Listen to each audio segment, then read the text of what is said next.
대한민국이 현대적 국가로서는 아직 완성된 형태라고 말할 수도 없고 분단 상황이기도 하고 그런 과정에 있는 입장에서는 최소한 어떤 과제 상황 혹은 좌표가 필요하죠. 근데 이 좌표가 너무 이념적이 되면 그건 또 어떤 강제성이라고 그럴까? 어떤 그 전체주의적 성향을 나타내기 때문에 대단히 조심스러운 부분도 있습니다. 그래서 그 실용적 자유주의적 성향과 시대 상황적인 어떤 과제 상황을 어떻게 조화시키느냐. 이것이 사실은 간단하지 않고 쉽지 않은 이야기입니다. 그런데 우리 이경태 박사님이 굉장히 중요한 세 개의 키워드를 정확히 집어냈어요. 생태, 공동체, 민주주의. 내가 그 세 개를 얘기를 들으면서 상당히 감탄을 했습니다. 이제 거대한 제국이었던 중국이 무너져서 서구 열강들한테 이제 말하자면 망국의 상황을 당했을 때 손문이라는 위대한 지도자가 삼민주의를 제창했죠. 그러면서 현대 중국의 출발점을 마련했고 또 우리한테 지금 아직 제대로 평가를 못 받고 있는데 조수왕 선생님이라고 계세요. 저는 조수왕 선생님이 김구보다 더 위대하다고 생각해요.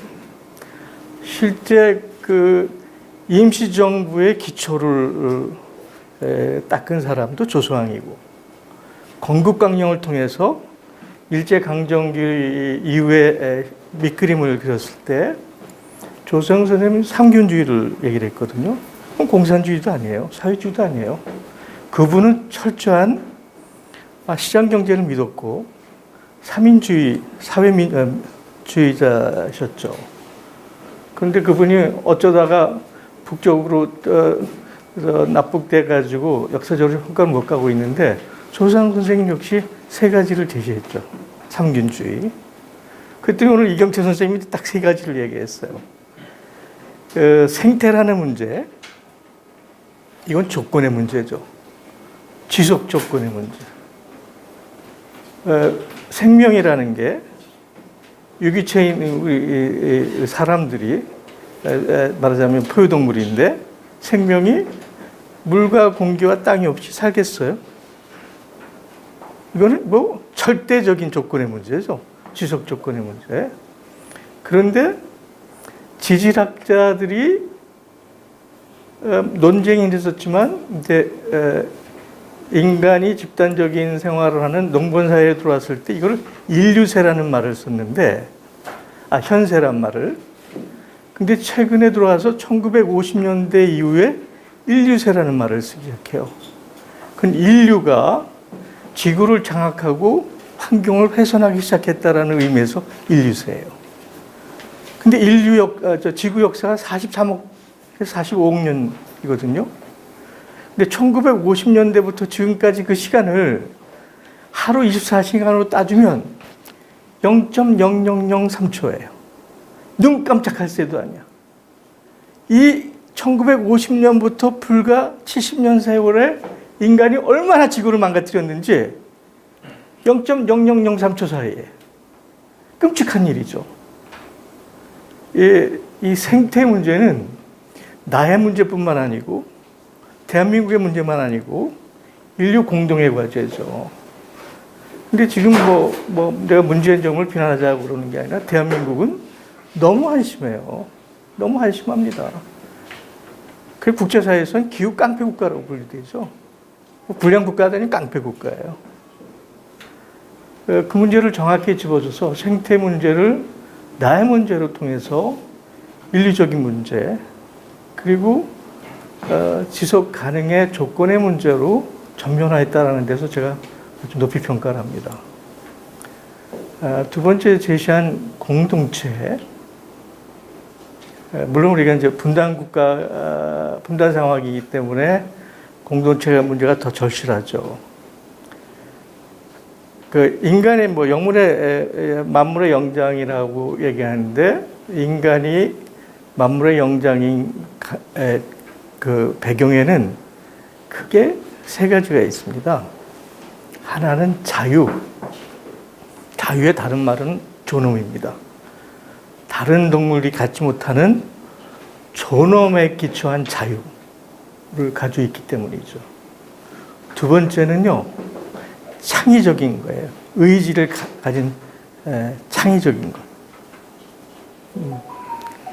마지막이 관계를 맺을 줄 알아요. 존재가 육체가 가진 나 하나, 개체가 아니고 관계 속에서 존재의 의미를 발견하는 건데 이 세 번째가 대단히 중요한 거거든요. 관계를 이해한다는 거. 그러니까 존재라는 의미가 육체가 가진 내가 아니고 나와 관계를 가진 모든 타자와의 관계를 변증적으로 하나 되게 하는 관계. 이것을 인지하는 것이 인간이 만물의 영장을 만든 가장 중요한 요소 중에 하나인데 그걸 다른 말로 하면 공동체적 존재라는 거죠. 사회적 존재. 그런데 우리 사회의 문제점은 이 공동체 개념이 지독한 이기주의, 지독한 자기 지연과 지역주의에 갇혀 있습니다. 또 하나 공동체의 어려움은 그러면 공동체라고 하면 세계 동포주의를 얘기할 수 있는 거냐? 지금 우리가 갖고 있는 현재 국제적 환경에 세계 동포주의를 얘기하기에는 너무 허망하죠. 너무 비현실적이에요. 구체적인 방안들이 없습니다. 그런 의미에서 현실적으로, 그러니까 21세기 이 한반도 땅에 태어난 우리에게 있어서의 공동체의 가장 중요한 개념은 더불어 함께 사는 남쪽 사람의 더불어 함께 사는 세상을 만드는 플러스 민족사적 과제인 한반 통일의 문제. 그것이 공동체의 핵심적 과제이죠. 그러니까 공동체로 산다, 아까 생태라는 것이 하나의 그 살아가는 조건이라면 공동체라는 살아가는 목표입니다. 지향입니다. 살아가는 말하자면 뜻이고 목적인 거죠. 마지막으로 민주주의를 얘기하셨습니다. 이 민주주의가 참 어려워요. 우리 지금 전 세계에 뭐 200여 개의 나라가 있고 유엔에 가입한 나라가 193개국이에요. 근데 민주주의 체제를 가지고 있는 나라가 100개국이 되질 않죠. 그래도 많습니다. 100개국 가까이가 소위 민주주의를 형식적이나마 가지고 있어요. 그런데 한번 더 들여다봅시다. 정말 민주주의가 작동하고 있는 나라가 몇 나라일까요? 미국? 미국이 지금 민주주의가 작동하고 있는 나라입니까? 일본? 일본은 참 요상스러운 나라예요. 전 민주주의도 아니고 무슨 독재도 아니고 참 뭐라고 그럴까요? 어떤 하나의 소수 집단이 유럽도 민주주의의 본산이라는 유럽도 민주주의가 제대로 작동하는 나라가 몇 나라나 될까요?